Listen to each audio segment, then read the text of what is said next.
So, everybody, we are back again. Episode 2 of the ShiftMakers Podcast. We have me, your host, L the Designer, along with me co-hosting. I have La Roc. Yeah. And again, with the ShiftMakers. As far as who we are and where we come from, there hasn't been, our generation, we haven't acquired wealth to hand down and give the opportunities to like the next generation. So my goal is that, that my next generation can have a better start than I had.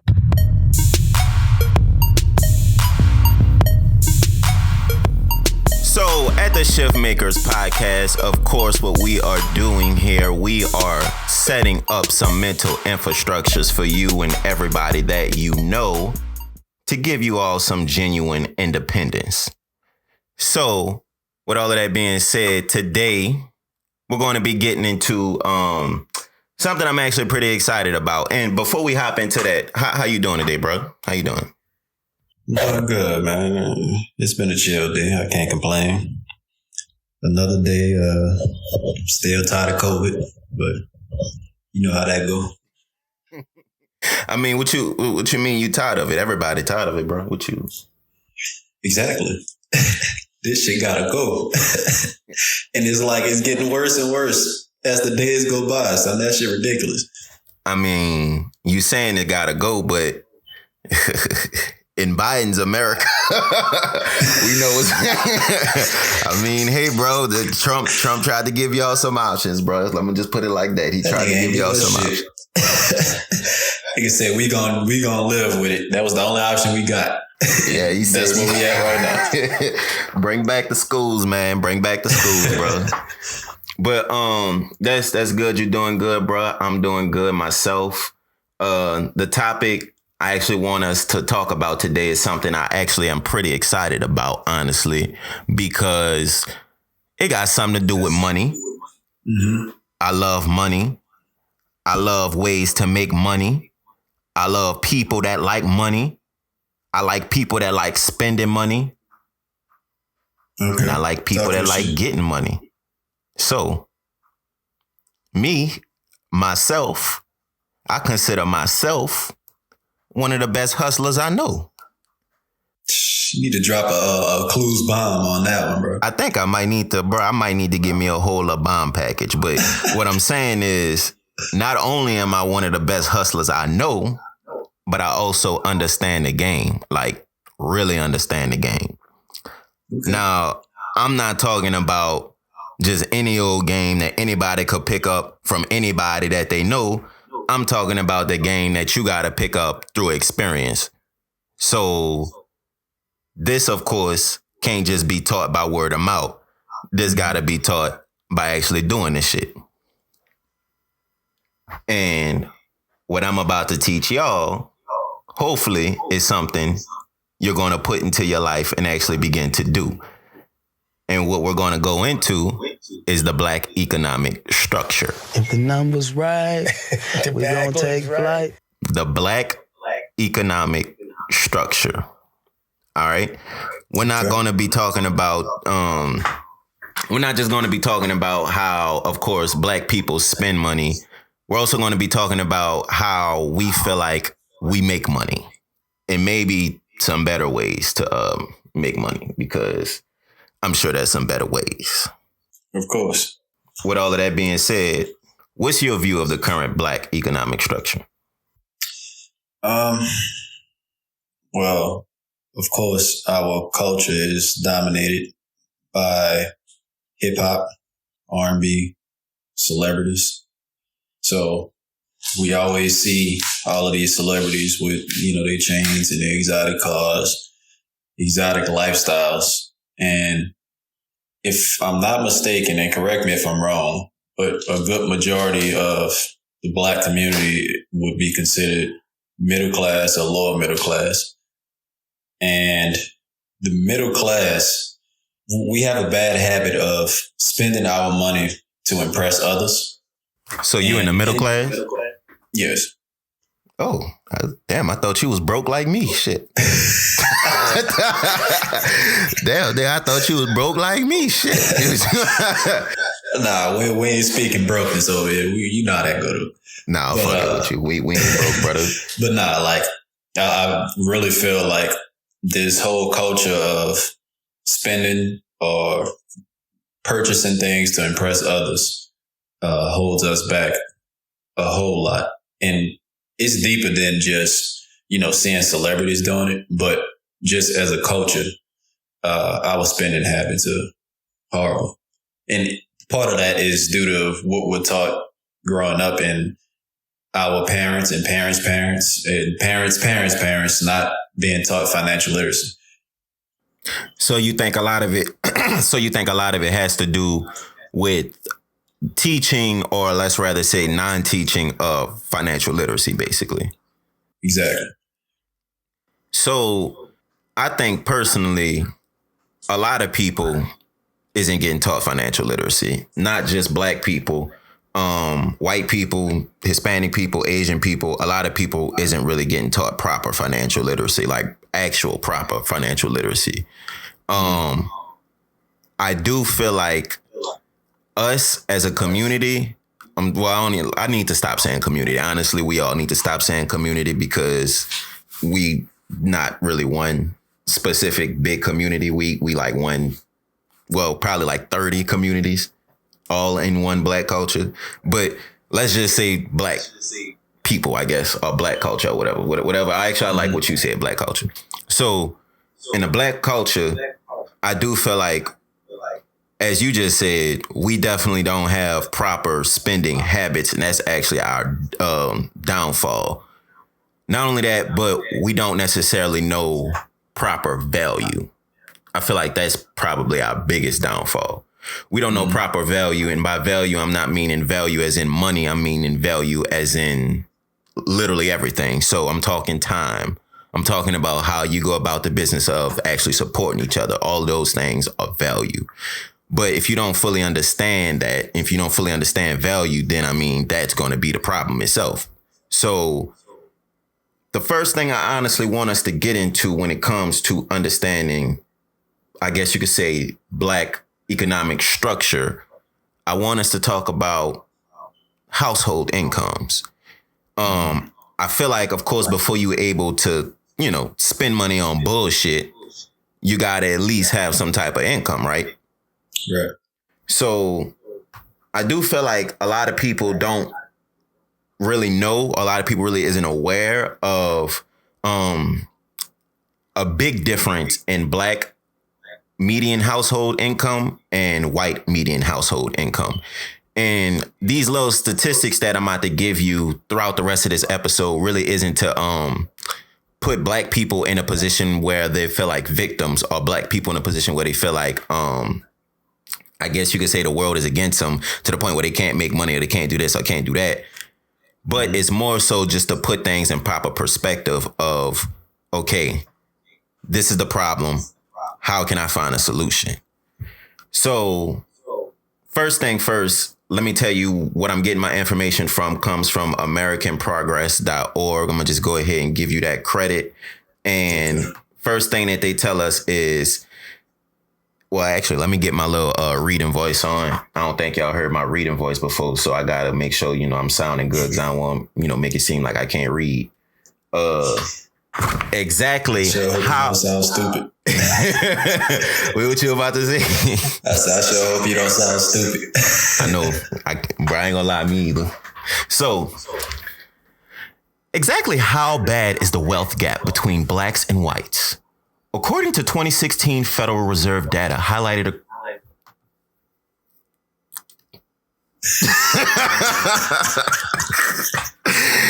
So why you making a face? That's stupid.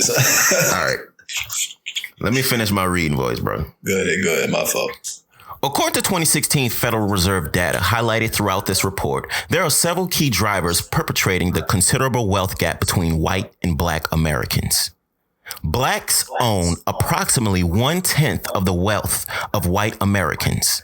In 2016, the median wealth for non-retiremental black households or non-retired black households 25 years old, older, was less than 1/10 of that similarly situated white households. So, with that being said, only 1/10 per median household income than white households. Wow! What do you think about that? Shit, that's tough. That's tough. So let me put that in perspective for y'all. You literally have black people, 13% of the country as a whole, household income making 1/10 what you have with a white household. And I mean, I feel like a lot of the things contribute to that. Like, of course, having two parents in a household, I feel like. And then, of course, having a certain amount of kids that's making money in a household also contributes to that. So, of course, youth opportunities along with having two parents in a household contribute a lot to that.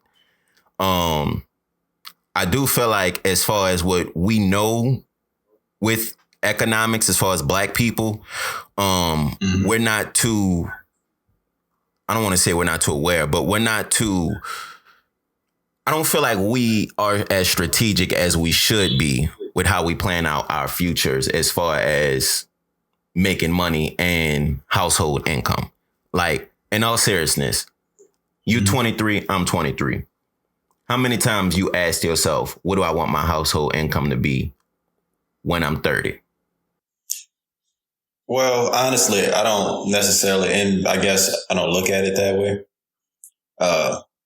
More so, instead of just looking at what I want my household income to be, I instead just look at where I want my bank account to be or what goals I plan on surpassing at that point in my life. So I've never sat down and actually thought of what I want my household income to be.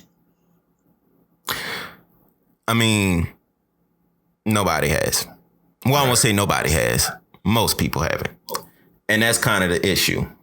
A lot of people haven't, a lot of people don't, and most people won't. So when you have that mindset and you have that attitude of just not, just your people most likely haven't done that. My people haven't done that. So why would it be in our mind to do that? And when you have that mindset passed down generationally, you obviously are going to have an issue with the whole group of people, being, of course, black people. You're going to have an issue with not planning to have a certain amount of income about time you're 30, then 35, then 40, then 45. You're not going to have those goals set up for yourself. And of course, household income, you want to include you want to include your partner. And of course, you want to include, well, of course, we probably won't have kids about time we 30 that's going to be making money. So, but you do want to include all of those different type of things when you consider these things. And from there, you can actually literally begin to build. Like, that's how you build a family. Like, that's how you build wealth with a family, is considering those type of things. And I'm going to just go ahead and go a little further into the report. Well, go a little bit further into this article. It says, while this report focuses on wealth disparities between black and white households, it is important to note that Latino and certain Asian American and Pacific Islanders AAPI household wealth falls far below their white counterparts as well. So with that being said, Asian folks and, of course, the Latino community also fall below the white household income average, I guess. Indeed, Hispanic families have only slightly more wealth than black families. In 2016, the median wealth for black and Hispanic families was $17,600 and $20,700, respectively, compared with white families' median wealth of $171,000. The disparity between white and AAPI wealth is often overlooked because collectively their average and median wealth is comparable to whites.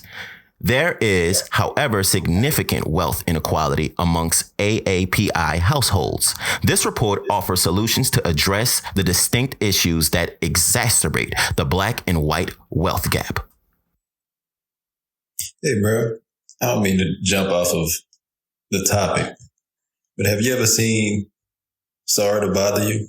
Matter of fact, I think I showed you that movie. You have a pretty good white voice. Thank you, bro. Would be proud. Thank you, bro, man. Look, I've been practicing, dog, about 5 years in, dog. Like it's really an accomplishment, man. It's really an accomplishment, bro. Not bad. But yeah, when you put in so much work, bro, it's about time the results show, man.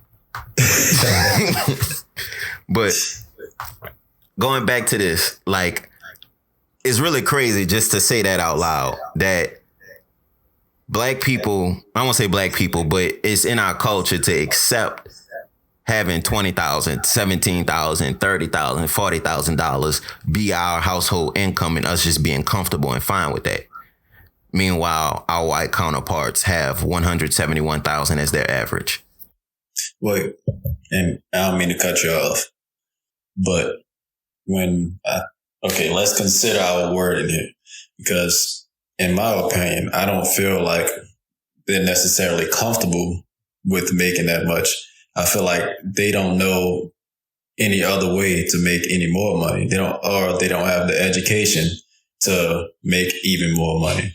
And again, that goes back to being taught financial literacy, and how to handle your money. And, I have some other points, but we'll get into that a little later. Well, wait, who are you saying isn't comfortable making more money? I feel like a vast majority of all of those minority nationalities and races you named. Yeah. I feel like a good majority of these people aren't comfortable making that much. They just don't know any better. I don't even want to say that because that sounds kind of condescending, but they don't know how to make more money than what they're making. All we know is, everybody's taught this growing up is go to school, get a job, pay off your debt, retire at 60. But the difference is in white households, they're financially set up before they come out the womb.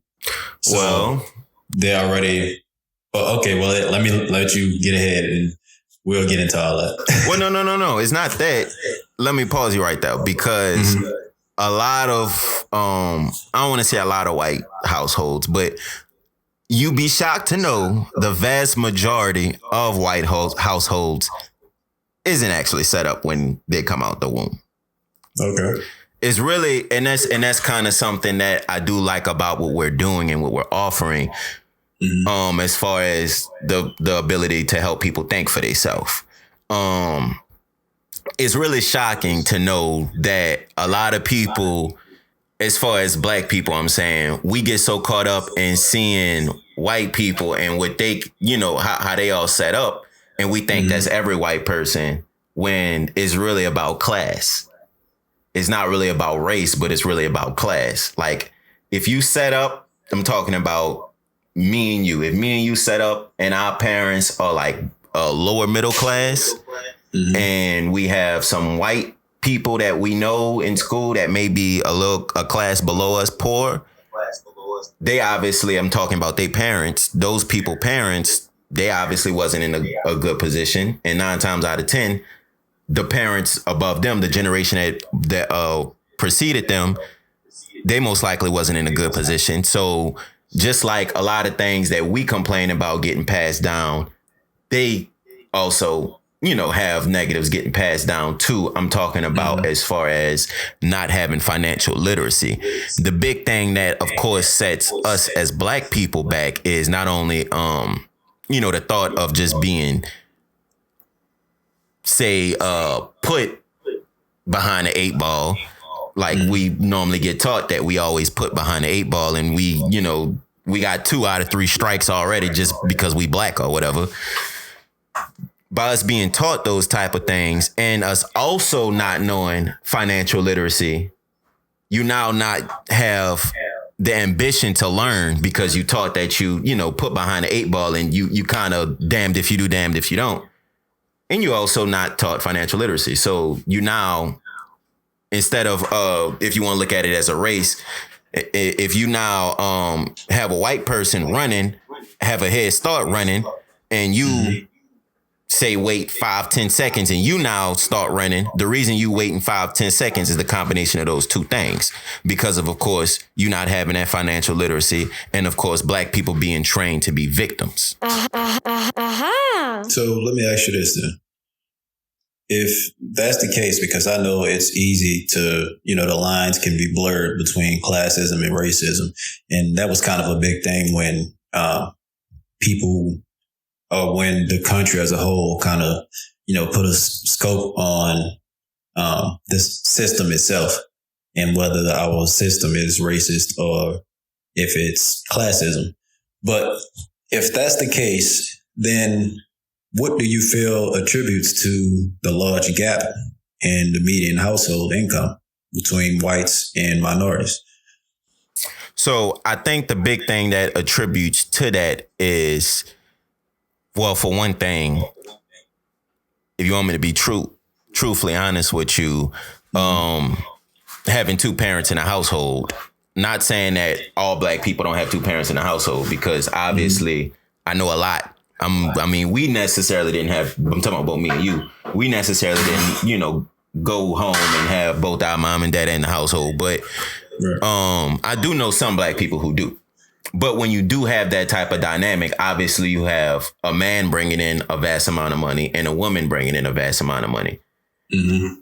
Not only that, but the biggest thing that probably contributes to that is when you look at who's going, say, for higher education and those higher paying jobs, that's actually the big thing that contributes to that. Because if, say, you in a four person household, I'm talking about, say, if you just imagine you white for a second and you in a 4-person household, you have you, your wife, and your, I guess, son and daughter, right? Okay. If your son and daughter is 21 and I guess 19 or something, and they both have decent paying jobs, along with you and your wife making a nice amount of income, that's going to lead to you getting $171,000 much, much faster than, say, in a black person household where you may have a mother and a daughter, or a mother and a son, or a son and his father, or a son and his, or a father and his daughter. You see what I'm saying? And then maybe the other son is living by his grandmother, and you got your other son living by his mama. Now there's a big divide in that income. Mm-hmm. The income is going into multiple different households. You now don't have it under one big umbrella, which of course, with the income being diluted, it would now lead to being 20,000, 30,000, 40,000. And that's really the big reason why, of course, the I guess you could say the divide in the household. And a lot of that divide isn't necessarily the black man or black woman's fault. A lot of it has to do with rules and regulations set up by the government, like welfare. I was just about to say, and because I didn't want to go too far down the rabbit hole, but my next question was going to be, well, what do you think contributes to the splitting of households in the minority community? Or at least I know right now we specifically talking about the black community. Right. So what do you think leads to that? And I can give you 2 to 3 things. The biggest thing that lead to that is the prison system, criminal justice system. Criminal justice system, I'm talking about, if you take a man or woman in some instances and put them away for even a short amount of time, or you put him away for, let's just say 3 months. If you take a man out of his household and you put him in a box for 3 months, don't you think it's going to be much harder for that man to return back to that household? Mm-hmm. And that's who do you know getting 3-month sentences? And that's what I'm saying. That's on the super low end. So there's that. Not only that, but there's also welfare, along with what's the big thing? Child support. Welfare, child support. That's number 2. welfare being, of course, you can't make, I'm talking about Social Security and all that type of stuff. You can't make a certain amount of money if you want this government assistance. So you better not have this man in his house. Because if he's in the household, we're going to see, you know, on the tax returns, all of that, this household is making a certain amount of money. So we obviously ain't going to be able to give you the help that you need. Like, say, give you food stamps, give you all of these, give you Medicaid, Medicare, all that type of stuff. So welfare. And then 2, there's also, like I said, child support. If the government is putting a money, I guess you could say, limitation or a money advantage on having a child and then not having the father, or in some instances, again, the mother not being in that child's life on a consistent basis, then of course, people will go for that money advantage. Again, not having the father or the mother in the house. You see what I'm saying?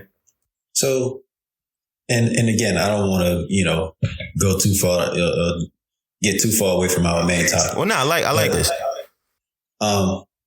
So I've had conversations with a few black men,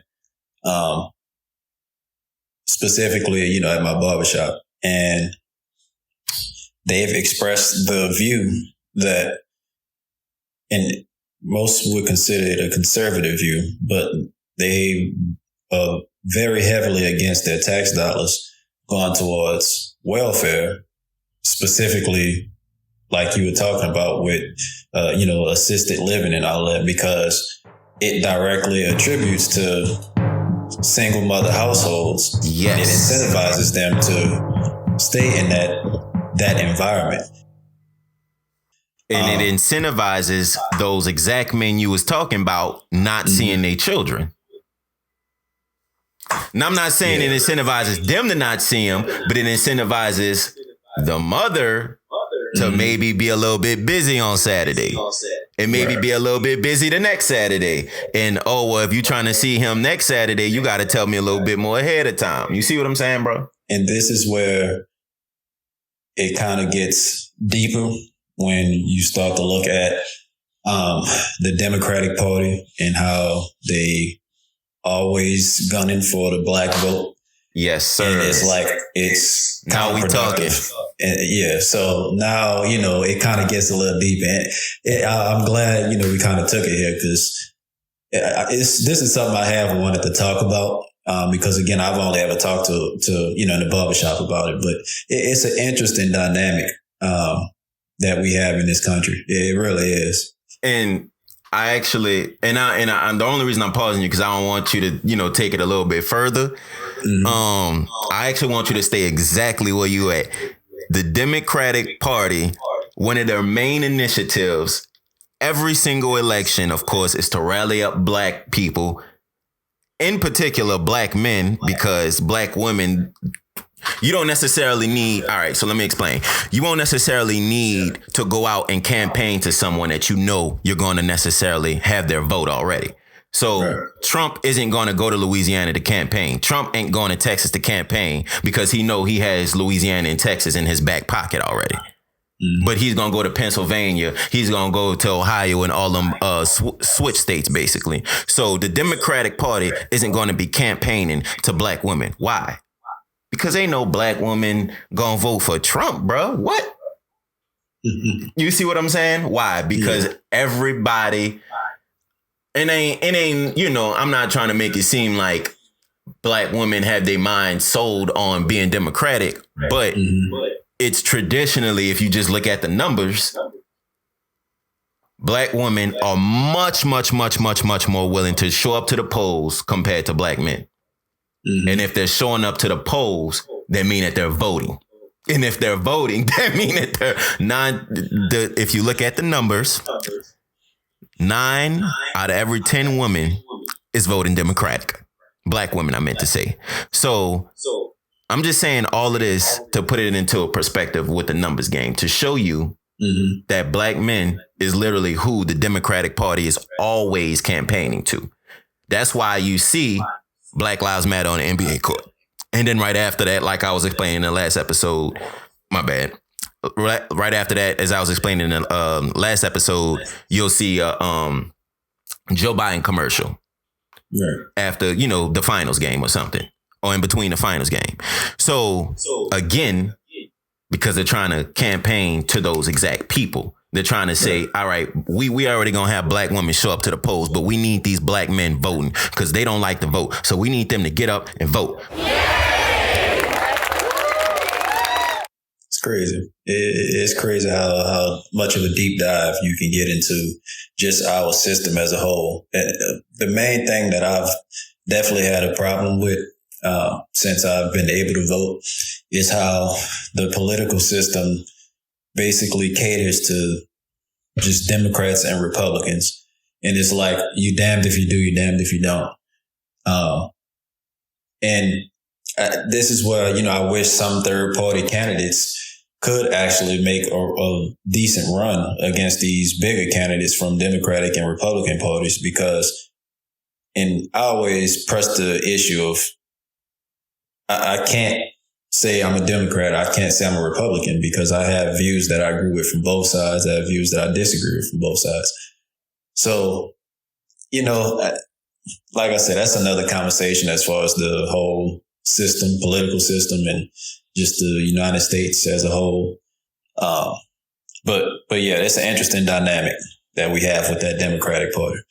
It really is very, very interesting. Just to say, like you just said, that dynamic, knowing that the biggest contributors to having black income basically be what it is the Democratic Party's main policies that they press every single election. Just think about that, black people, my fellow black folk.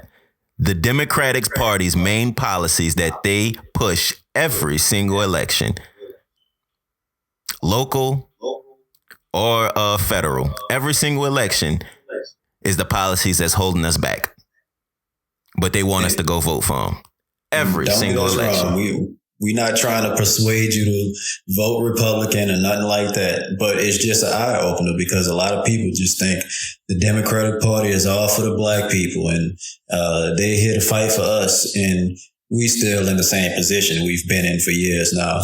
And at some point you have to look at things in a bigger scope and try to understand why things the way they are.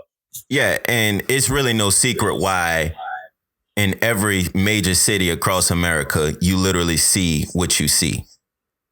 By that, I mean, there's affluent neighborhoods, neighborhoods where you have suburbs, rich folk, white or black. And then, of course, there's the ghetto, there's the hood, there's the projects, there's the slums, whatever you want to call them. There's that. And the reason, and the big thing is, a lot of people don't really realize we all rally. And again, like you were just saying, we're not trying to convince you to vote Democratic or Republican, because I'm saying all of this shit like I didn't just vote for. But the thing is, I'm just trying to like literally speak all of this to y'all to kind of tell y'all what's really going on. Every major city across America, like I said, has all of those negative things. But every election, they tell us to vote Democrat. They tell us in every major city to vote Democrat. And guess what? Who normally, as far as politics, who's normally ruling over those major cities? And I'm not just making this up. You can literally look at the 2020 presidential map. The only thing that's in blue is the major cities. So you do your Google and research that yourself. So if you have a Democratic rule in every single city for the last, 50 years, I'm talking about every single major top 50 city population wise for the last 50 years, and you see people constantly complaining, I'm talking about black people, white people, everybody constantly complaining, well, why isn't things getting better in New York? Why isn't things getting better in New Orleans? Well, why isn't things getting better in LA? I wonder why. I wonder why. Now, who makes the laws? Who's responsible for things getting better? And the crazy thing is, a lot of the people that gets voted in, they ain't white. They not white. They Hispanic. They black. They Asian.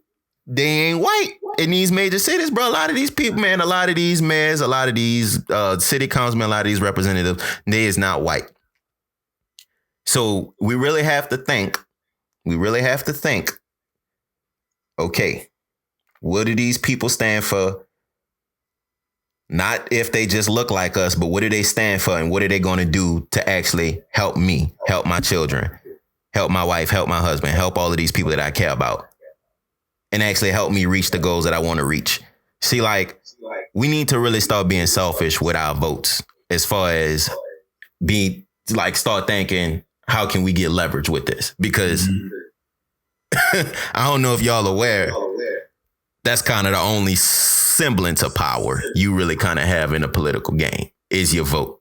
So with all of that being said, I know we went down a long ass rabbit hole, but I'm actually kind of glad you did tie that Republican Democratic thing in together. And again, you know, both of us, we really don't have a particular party, but you just got to start asking yourself some questions. That's all.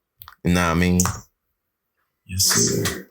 So I want us to look at some black versus white savings numbers. And that's not just black versus white. I meant to say black people versus white people, white households, black households, savings. So it reads, black households have fewer and are in greater need of personal savings than their white counterparts. For a variety of reasons, blacks are more likely to experience negative income shocks, but are less likely to have access to emergency savings. As a consequence, blacks are more likely to fall behind on their bills and go into debt during times of emergency.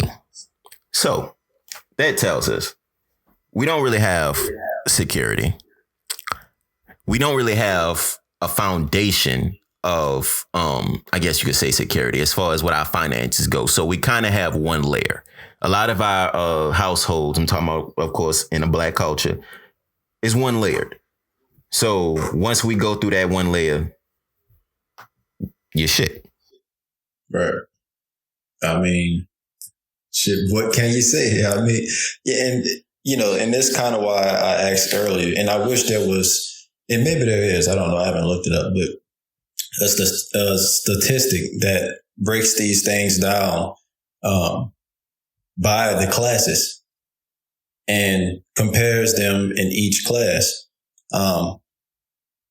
Because again, something has to point or attribute to why there's such a disparity. You know, and like I said, the lines between racism and classism can be blurred and confuse one for another sometimes. But, you know, I don't know, bro. It's just it's weird. It's weird when you think about growing up or just information that's passed down through your generations and how it affects us today. It's crazy to think about, like, the way the world works, bro. It's crazy. And it really is. Just to see and go to school with, you know, these other races and be around them and then not really be aware that, damn, when I go home and they go home, it's probably going to be a completely different experience. Oh, yeah. People are stuck in their own way of living, in their own bubble. And, you know, it wasn't until recently where I've really started to think or, you know, at least acknowledge that literally every single person live a completely different life. And you can't expect people to be on the same accord as you, have the same mindsets, you know, that you have, because the upbringing is completely different. But you have these, I guess you could say anomalies. And it's funny because, you know, you see it all the time, like on Black Twitter, where like everybody experienced the same thing. And it's like, we all feel like one big family because everybody can relate to it. Right. But at the same time, you know, even though there's these things that you can point to because of our culture, that's the exact reason why I feel like you can point to the things we don't know and the things we don't practice is because of our culture. Yes. And that is exactly why. That's exactly why. I mean, just as far as savings go, right? Just going back to what they were saying about the savings. If you're not accustomed, I'm talking about, of course, our culture. If our culture isn't accustomed to seeing, let's say, our mom and our dad pull us aside at the age of 8 and say, look, this is why we're saving, I don't know, $500 out of our checks. Mm-hmm. Because in the next 6 months, we're trying to do this. At the age of 8, if you get told, hey, I'm pulling $500 out each of my checks over the next 6 months, son. I'm doing it because of this. So we can actually be going to Florida and do this come June and July. When June and July finally comes, and of course your son now sees that and he gets to see the benefits of saving, what do you think he's going to do once he get his first job? So it's just small stuff like that. Just, and a lot of parents, even in like, and it's the crazy thing. You have black, I guess you could say high middle class or affluent parents. Some of them will literally not even mention that type of stuff. And that's the problem with financial literacy. That's the problem with actually having financial literacy. They'll get a good job. Wait, let me stop you for a second. I'm sorry. And maybe you were just about to go into this because I heard you mention jobs. But from, where we come from, some people weren't fortunate enough to get a job where they have the luxury of saving. Maybe their checks just kept them right above the water. So it's certain things like that we have to consider as well.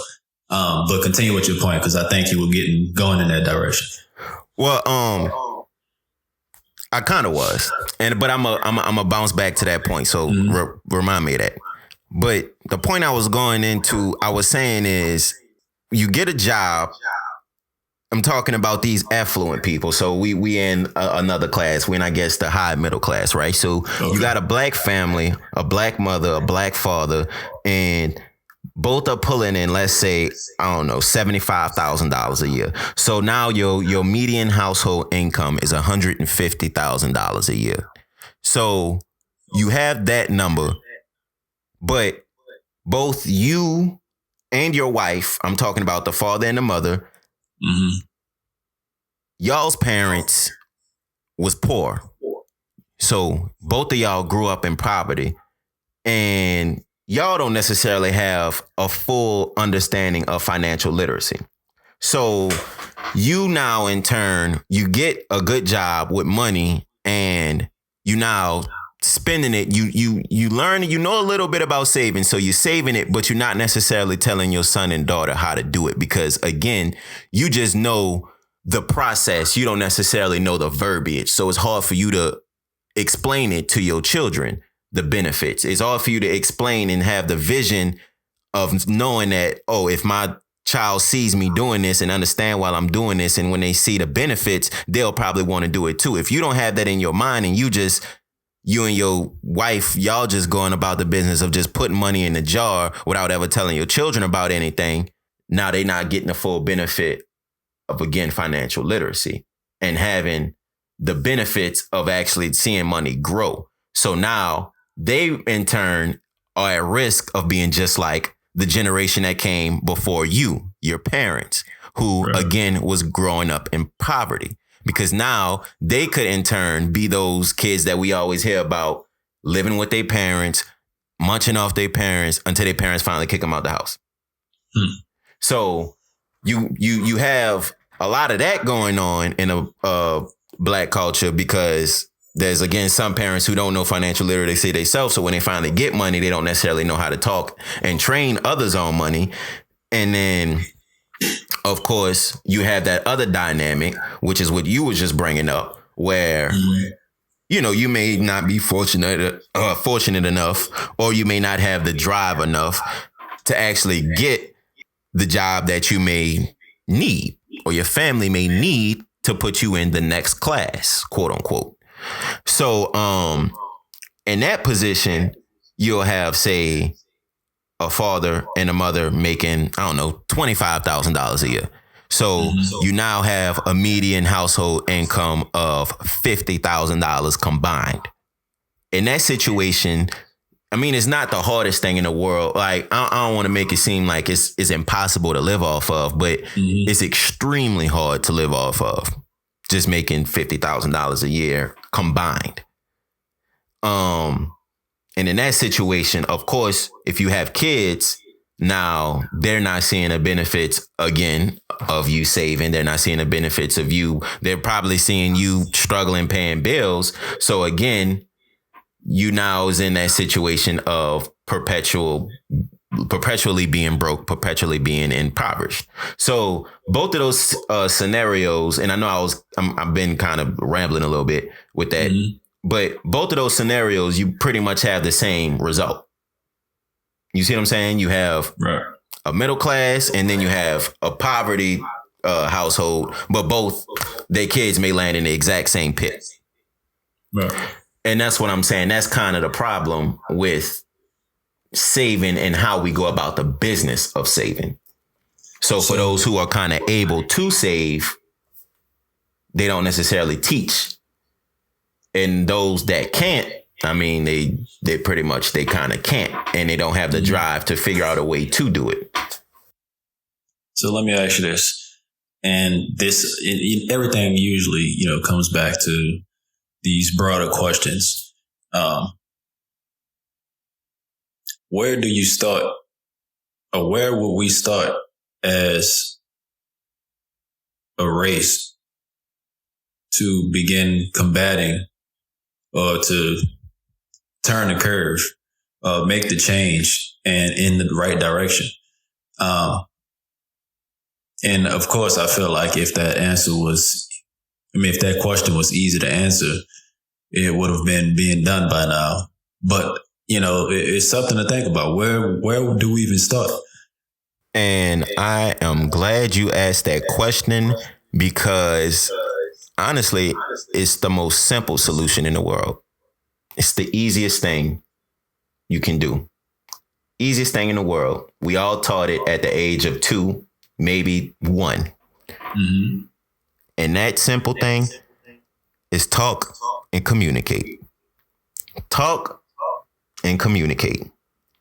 And that's actually what we provide with the ShiftMakers. We both quick on our feet. And I just want to right there, bro. And I just want to go ahead and use this time to tell you all, me and my guy La Roc, we are really, really excited and happy to be providing you all with this content, something that we definitely deem as valuable, and we definitely feel like, of course, we're adding value. So we, of course, want to give you all the opportunity to add value back to the show. Now, of course, this show, we're not requiring any type of payment from. We're not asking you for no subscription. We ain't asking nobody for nothing, but we are asking for a return in value. Now, we're not necessarily asking for you to only give us monetary value. No, we're also asking you to help us with our future content. So if you can be so kind to go to KRUEClothing.com and then go to that ShiftMakers Podcast tab and leave us a message regarding some future suggestions, some future feedback. I guess you could say what you didn't like, some things you think we may need to change, some things you think we may have gotten right, some things you think you're definitely proud of us for. Man, just give us all of that feedback. Give us all of those comments. We definitely think those are valuable. If you do have some type of monetary value, feel free to leave it at our PayPal or our Venmo, also listed at that ShiftMakers tab on KRUEClothing.com. We, of course, will accept donations. We're not against that at all.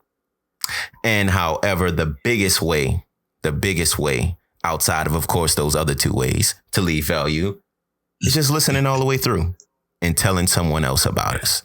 So again, go to KRUEClothing.com, KRUE Clothing, KRUE Clothing.com, and then head to the ShiftMakers tab.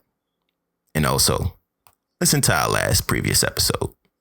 And with that being said, back to what we were talking about. So,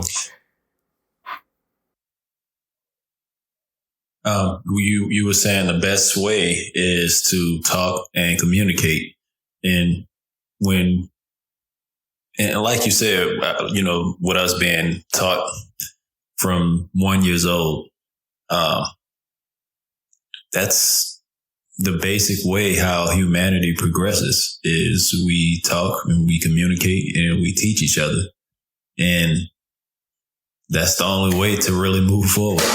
And the big thing is, if you cut off communication by seeing yourself and everyone around you as victims, then it makes it almost impossible to communicate. So for instance, if I wake up and I go on Twitter and I see, okay, some more police brutality, and then I'll go on Instagram and then I see buku, rich white people or rich celebrities or yada, yada, yada, enjoying life. And I'm looking like, dang, why can't I do that? And then I go back to Twitter and I see the wealth gap between black people is even worse than it was in 2016. So now I'm thinking, well, damn, we as black people, we just can't do shit. I mean, what can we possibly do?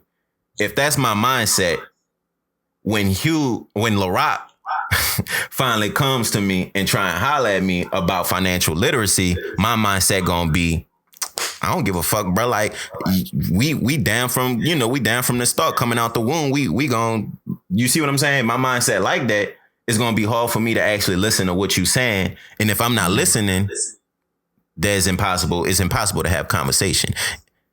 Conversation is listening, responding, and then asking questions. That's the basis of conversation. If you missing one of those elements, you just talking to yourself. So if I'm coming to you and I'm not listening, or you coming to me and you not listening, we can't communicate. And that's the main problem. We don't know how to communicate, I feel. And I don't want to say we don't know how to communicate, because we do, but we don't know how to take feedback, put feelings aside, put all the bullshit aside, and then actually figure out solutions. Which again, it starts with listening. I don't want to sound like a hypocrite, but that's why I feel like the major platforms of black media and celebrities, I know I talked about how the black community praises celebrities, but, kind of like what 21 Savage has done in the past, where he talks about financial literacy. Even now, he actually has a partnership with Chime, the online bank. And, it's just providing value on a larger scale. When you have a platform where you can reach a large number of people in the black community, I feel like that will be the best way to push that information out, because far too often, and it's not just black people, it's humans as a whole, a good majority of us are much more, I don't want to say concerned, but we're much more entertained by entertainment. So a lot of people won't take the time out to sit there and listen to what we have to say about money, or what we have to say about learning, finances. I mean, my bad, it's the truth. But, I was laughing because you just said we entertained by entertainment. Exactly. I know it sounds crazy, but like we wet by water. Like, I mean, we attracted to entertainment much more than we are to education. That's the bottom line. Nah, I'm fucking with you. So I had to fuck with you, brother. But like, I mean, I 100% agree with you. We put our main focuses on those type of things. So the majority of our attention is going to go towards those type of things. And entertainment isn't just, of course, comedians. It ain't just music. It ain't just watching movies, or ain't just watching sports. No, it could also be going on social media and heading to Shade Room.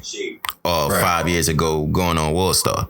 So all of that's entertainment. And of course, those type of outlets, including, say, sports, including music, including movies, they're not teaching us financial literacy. So if those are the type of entities that has the majority of our attention, you see what I'm saying? Where's that conversation going to come from? Where's the conversation going to come? You know, if it's a, I guess, genetic thing that when we see those type of things, you know, me speaking on entertainment, celebrities, dramas, things like that, and we get those shots of dopamine in our brain and we feel good when we consume that type of information, as opposed to when you consume, like I said, education or, you know, anything along the lines of that. Now, you do have people who thoroughly enjoy being educated and learning new things. But, you know, that's a minority compared to the whole population. Again, it's a crazy dynamic. It's something to think about, where you place your priorities. And I'm gonna just piggyback off of what you was just saying as far as it being a priority. It's only gonna become a priority if you are aware of what your goals are. If you're aware of what your short-term goals are, what your intermediate goals are, what your long-term goals are, and what your lifetime goal is, if you're aware of all of those goals, then you're going to have that drive to want to know more about financial literacy. So you're going to have that drive to actually educate yourself. You're going to have that drive to listen to ShiftMakers episode 1 and then listen to ShiftMakers episode 2. Because you know what we driving. So what I'm saying, what I'm saying is, if you know what you want out of life, and that's another big issue with, of course, us in our culture, a lot of us really don't even know or understand what we really want out of life. So you then in turn living a life that you feel like you kind of don't care about. And that's why we always get accused of having the I don't give a fuck attitude, because a lot of us don't necessarily have things set up in our minds and just set up in life where we know what we want.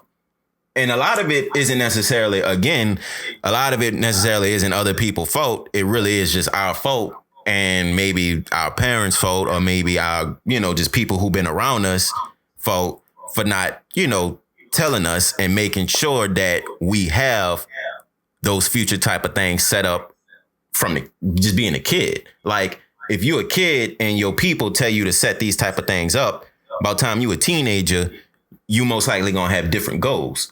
And that's important. Why? Because you know you're going to learn as a kid and as a teenager, oh, my goals going to change throughout life, which is always a good thing.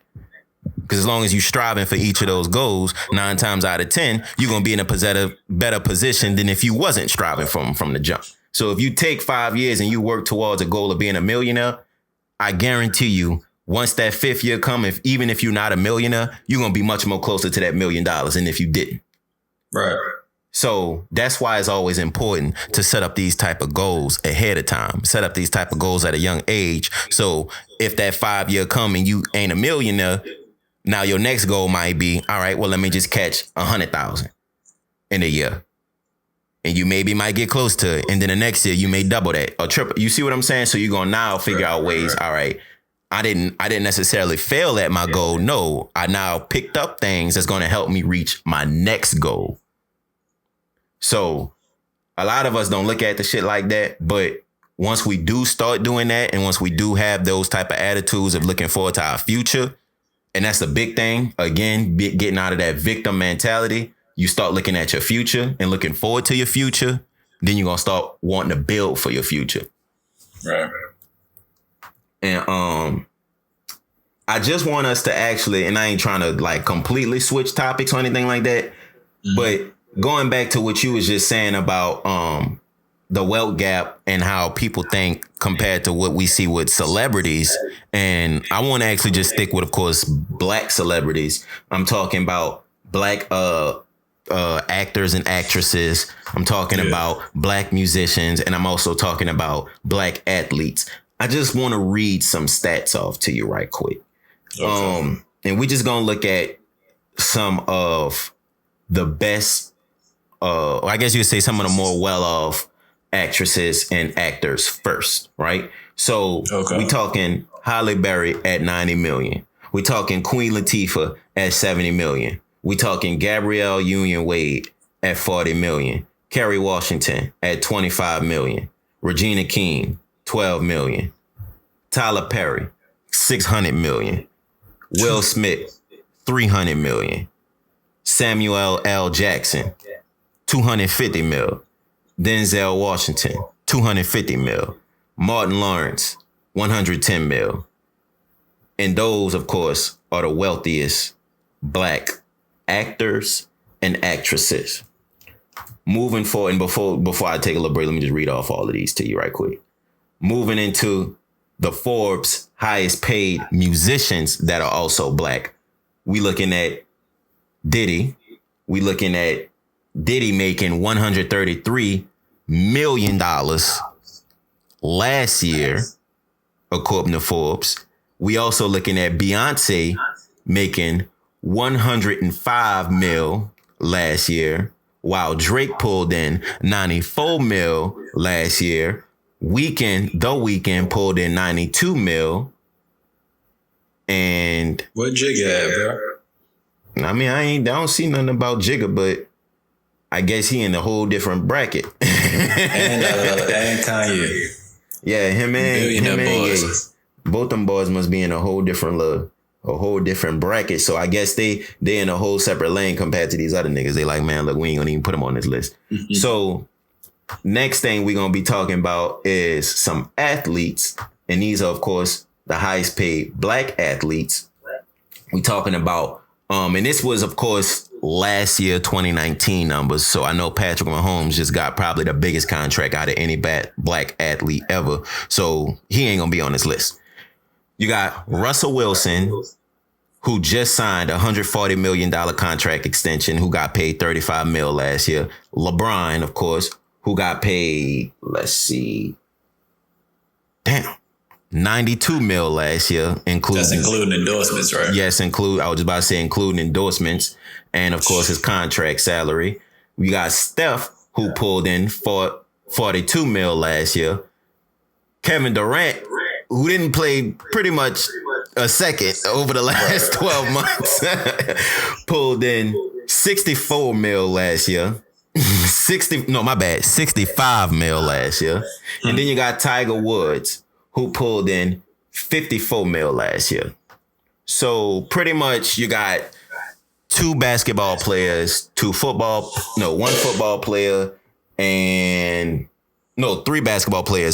player, and of course a golfer in Tiger Woods. So all of that being said, I just wanted to give you guys all of those numbers and all of those stats on the famous black celebrities, because they all fall under one big umbrella.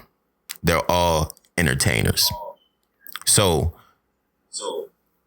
who do you think supports these black celebrities the most? You would assume the black community. Right. And I personally believe that assumption is 100% correct.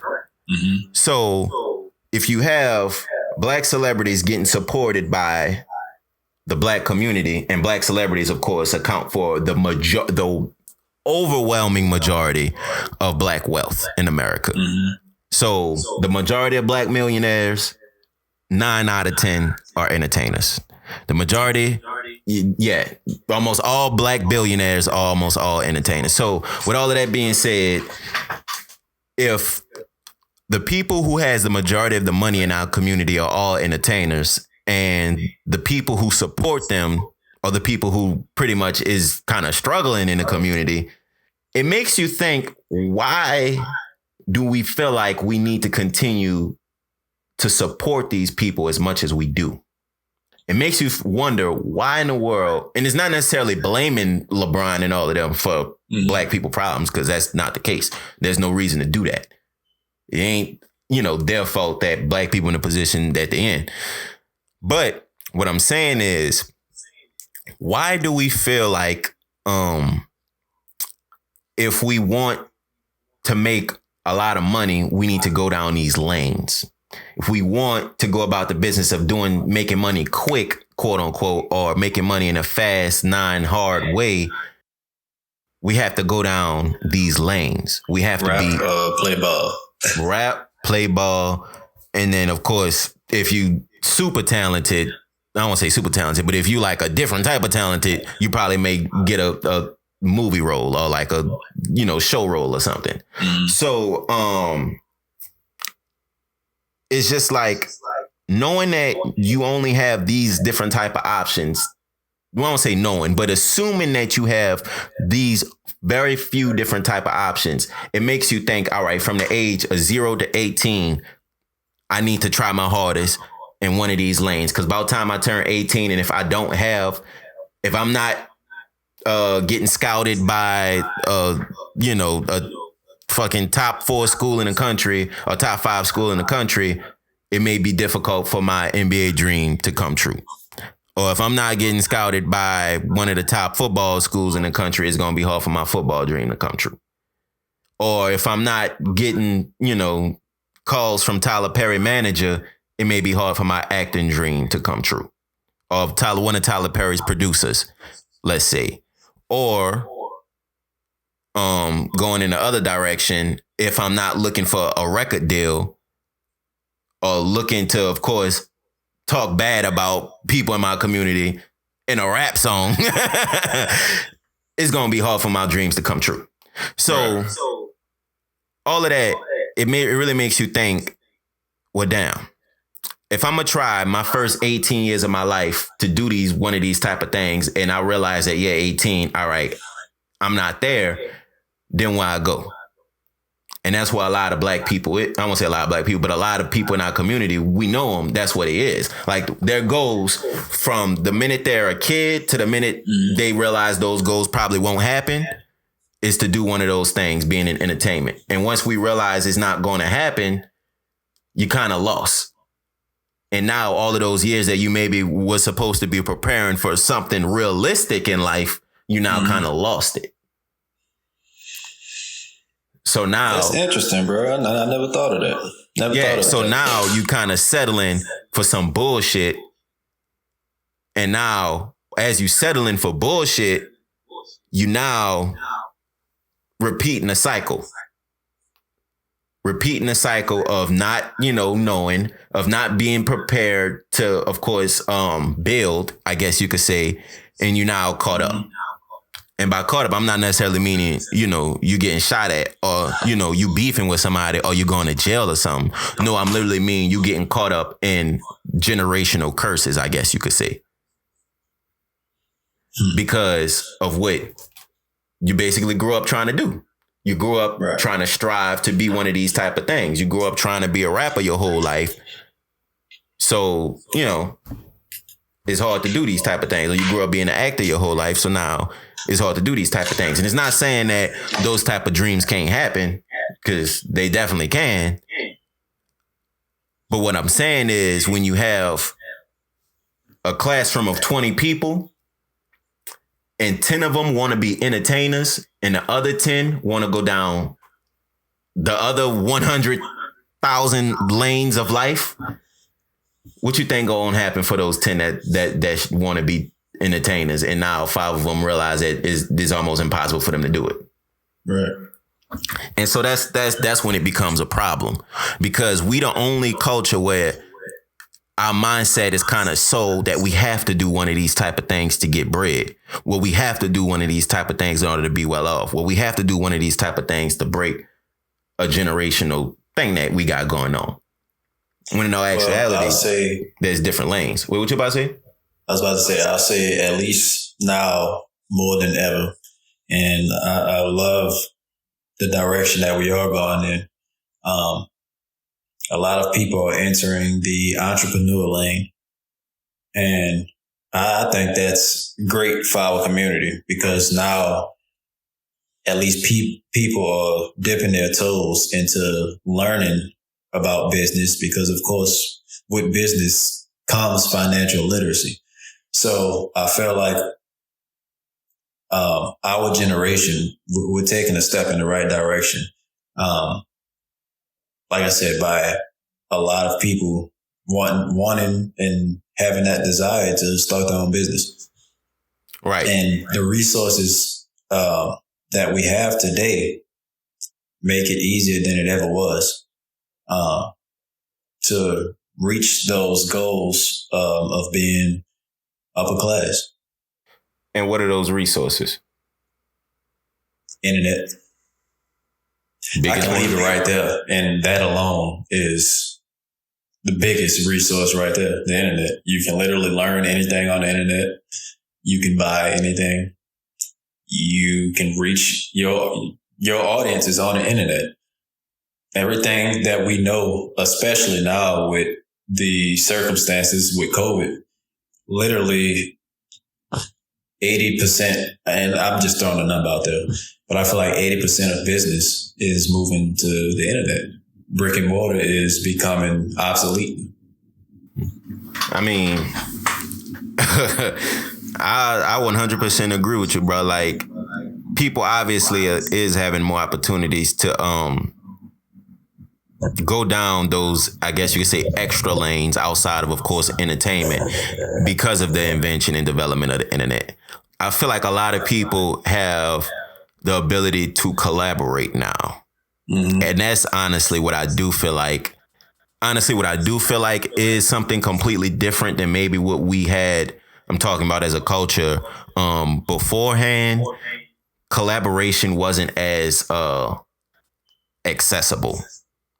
The only problem now is a lot of people in our culture, we so filled with unnecessary pride. And it's not necessarily saying pride isn't necessary, but when you have too much of it to the point where you now can't communicate and you now can't collaborate, it's unnecessary. And by unnecessary, I mean, if you a brand and you think I'm too good to be working with this other brand who I know could benefit from me, and you may think I'm not getting the benefit, so I'm not going to help them. Mm-hmm. If that's the case, then that, of course, leads to, again, holding somebody back. You literally holding that person back.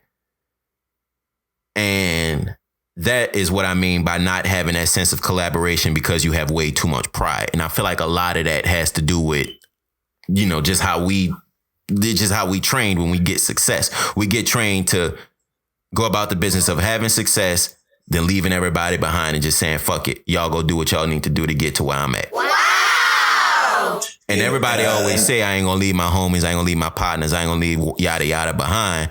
But we normally don't. You see what I'm saying? I think more often than not, most people that grow into that mindset, they feel a certain level of animosity, I suppose, because nobody helped them. They had to learn on their own. So they feel like, why should I help you? Nobody helped me. I learned how to do it on my own. You can do the same thing. You got Google. You can learn how to do it on your own. So like, and it's crazy how a lot of scenarios within our culture leads back to the crabs in a barrel analogy. And that's exactly what that is. That's exactly what that is. Is you desperately trying to get out of a barrel, but you got other crabs pulling on and latching onto your leg, trying to get out too. So either you could continue trying your hardest with those other crabs attached onto your leg, or you could just kick them off. You could kick them off and do whatever you need to do to make sure you and only you get the hell out. So it's literally that exact same analogy. And then on the other hand, you may have way too many crabs that's just trying to attach to your goddamn leg. Mm-hmm. You may have 30 crabs that's trying to just attach to your one leg. So now you struggling and you breaking your arm just trying to get them out of there. So it's about knowing balance too. But honestly, bro, it really do. I feel like once we begin to have that sense of talking with each other, being comfortable, actually talking with each other, like, bro, a lot of it, we so trained, like we really so trained to be defensive and be so like, I don't like it's even hard to elaborate, bro, like, cause it's weird as hell. Like, bro, this shit's so weird that we can't look eye to eye and talk about our goals without having to joke. Don't you think that shit weird, bro? And I can't name 2 black dudes that's under that same shit. You see what I'm saying? Mm-hmm. That ain't under that. I mean, that ain't under that same shit. That's basically can have the ability to look each other eye to eye and mention goals and mention, you know, what I'm trying to do with my life and do these type of things. Why? Because it's just not in our fabric. You see what I'm saying? So the minute we begin to unlearn all of that fake facade shit, and that's honestly what all it is, bro. Like, it's fake facade shit that was taught to us by white people. That was literally said, hey, you need to act like this towards the next black person you see, because that next black person you see may want what you want. And it's like, bro, that shit's been in our minds ever since then, and it just only amplified more and more. So now every single time we get out of a car and we see another black person pull up, we keep having to look over our shoulder to see what's going on. Right. Instead of looking at that car, seeing that person got a Mercedes, and then just asking, oh, damn, bro, what you do? Yeah, man, I did that. Yeah. And you see what I'm saying? Oh, bro, how I get to do that? You know how to do that? Yeah, tell me how to do that. Kind of like that TikTok influencer.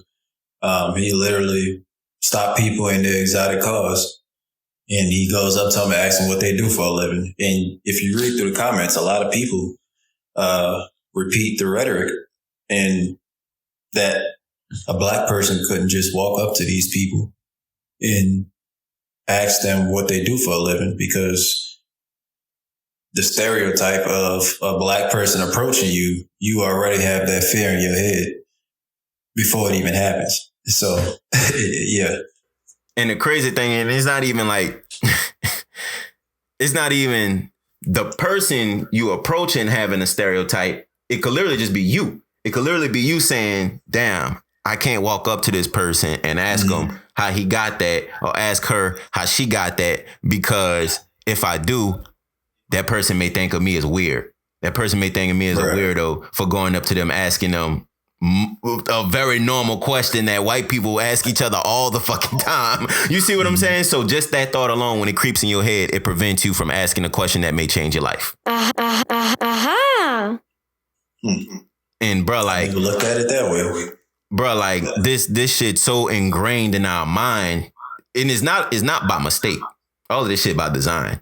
It's not by mistake, because if black people get to collaborating and communicating with each other, then you know what's gonna happen. Then they're gonna have their own economic system, and that's the last thing we want. Why? Because the black dollar is the most powerful dollar in America. The black influence is the most powerful influence in the world. Why? Because all around the world, who sets the trends?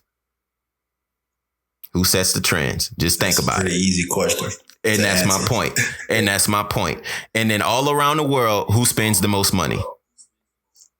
And that's a pretty easy question. So what I'm saying is, if black people get all on one accord and start communicating with each other and start collaborating with each other, bro, come on, man.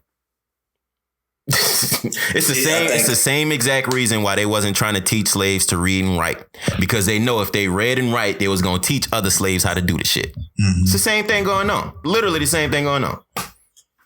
And I think too, that's where, and we've had this conversation in the past, but I think that's where we need the right leadership.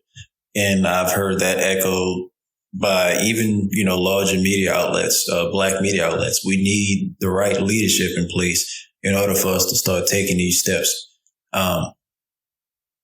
It's a lot that we have to break down, that because we have so many issues as a race that it's hard to tackle everything at once. But I believe once you start somewhere, the domino effect will take place. The thing is, And that's extremely, and I agree with you when it comes to we need a leader. But the thing that makes that dangerous, extremely dangerous, the minute we begin to say we can't go anywhere until we find a leader, that's when the white people appoint a leader for us. And that's when it becomes dangerous. Because at the end of the day, who has all of the money in our community? The entertainers. I'll answer that for you. The person who has, and this is, it's blatant, y'all. In case y'all don't know this, America runs off of money. If you have money, you have power. So if the person who has the most money, and I ain't saying the most money, but the peoples who have the most money in our community, if they're almost all across the board entertainers, that's why every single time you go on CNN, every single time you go on Fox, every single time you go on all of these news channels and some crisis is happening in the black community, guess who you gonna see they gonna call first? Entertainers. Why? Because that's what they see as our leaders. Why? Because that's what they see as having all of the money. So at the end of the day, the most influence. Exactly. And that's the problem. That is exactly the problem with us not being able to find a leader, because we also focus on having our attention on entertainment. That's who we see as our leaders, because those are the people with the money. But in other communities, like, let's just take a quick look at the white communities. No, their leaders are politicians. Mm-hmm. Their leaders are, say during COVID, who do we see the leaders being? Doctors. You see what I'm saying, bro? At what point did you go on CNN or any other news outlet and you seen them asking, I don't know, Adam Sandler about COVID?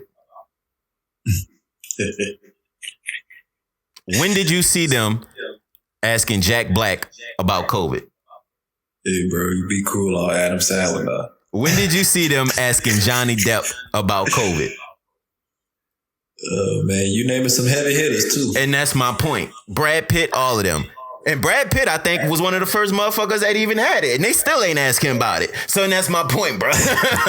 And that's exactly my point, bro. But if Snoop Dogg was one of the first niggas that got it, they would have, every single news outlet would have had Snoop on. Across the board. And that's my point, bro.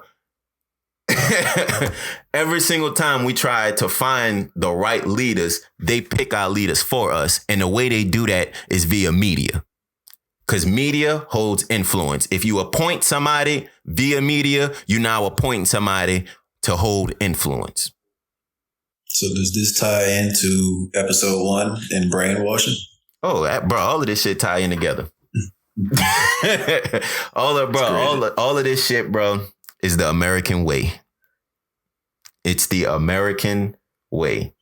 I pledge allegiance to the flag, motherfucker.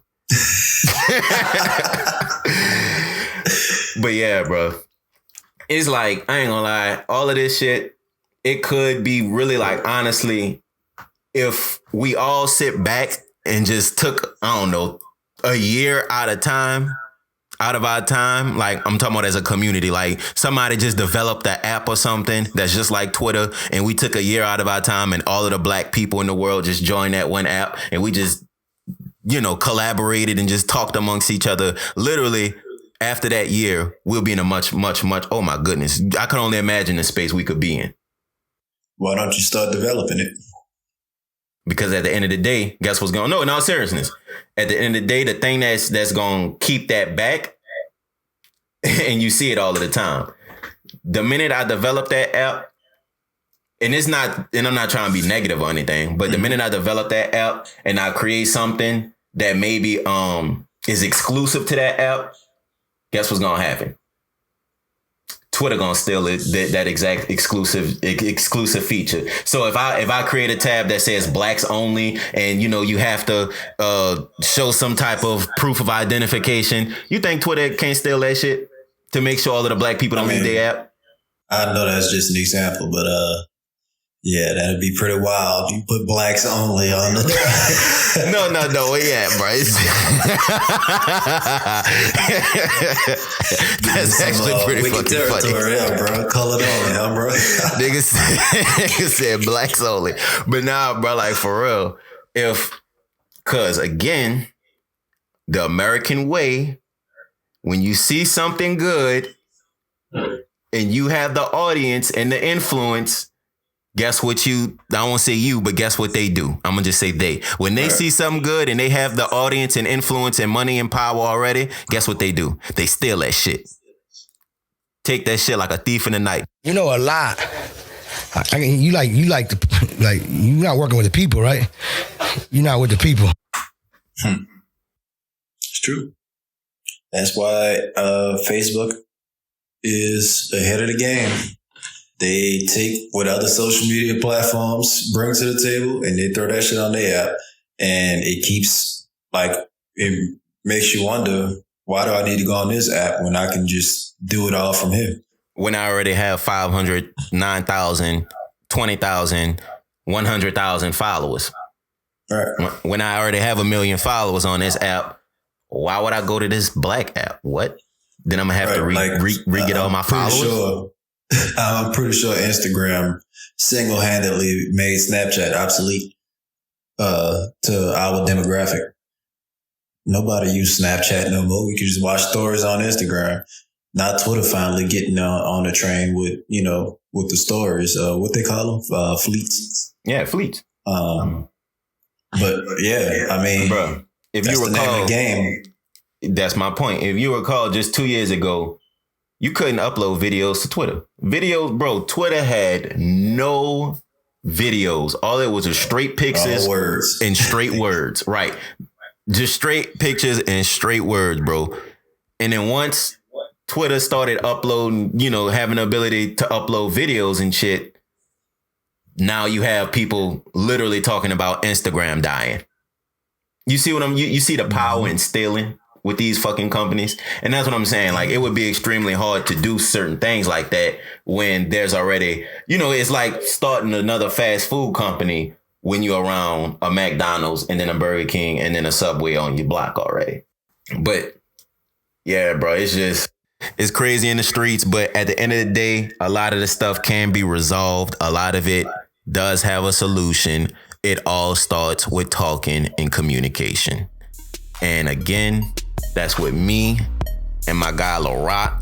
We presenting with the ShiftMakers. We are giving you all value. We are giving you all communication. And we are just asking you guys to continue that communication. If you need to, or if you want to, send this podcast to someone and just tell them, hey, give it a listen. I think you may gain some value from this. I think you may get something out of it. Just start that communication. If you black, especially, start that communication with your partner. Start that, if you a girl, start that communication with your girl. Start that communication with your girlfriend, whatever you want to call her. Do those type of things just to start a conversation about A, financial literacy, and B, how can I better myself in the future? And literally, that's all it starts with. After that, once that conversation in between you and that person gonna go home or do whatever they doing and think about that conversation. Because 9 times out of 10, they never got asked that question their entire life. So when you get asked something you never got asked your entire life, you normally reflect on that for a little while. And you start thinking about those type of things. So that's what I mean by this being extremely powerful and actually having the ability to change things. Because Lord knows, just hitting the lottery really ain't gonna do shit. So with all of that being said, we are the ShiftMakers. And as always, think for yourself, live for others, and tell everyone what you learned.